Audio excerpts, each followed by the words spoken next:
The light shines in the darkness, and the darkness did not comprehend it.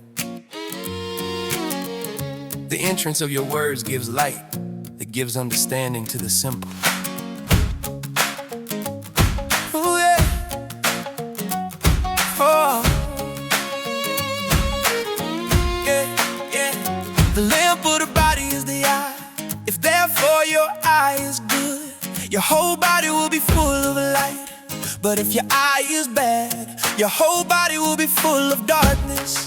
What? Walk as children of light. For the fruit of the Spirit is in all goodness, righteousness, and truth. Awake, you who sleep, arise from the dead, and Christ will give you light.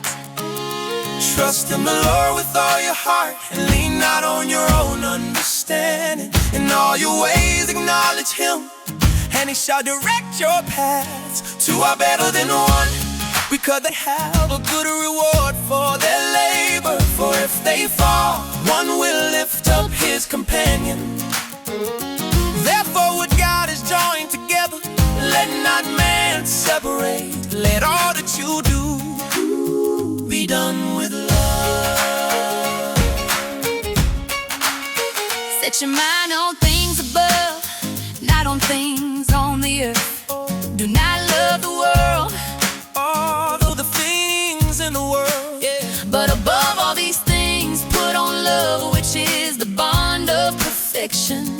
And let the peace of God rule in your hearts, to which also you were called in one body. The path of the just is like the shining sun that shines ever brighter unto the perfect day. Your word is a lamp to my feet and a light to my path. Two are better than one, for if they fall, one will lift up his companion. For where two or three are gathered together in my name, I am there in the midst of them. Let all that you do be done with love. God is light, and in Him is no darkness at all. If we walk in the light, as He is in the light, we have fellowship with one another.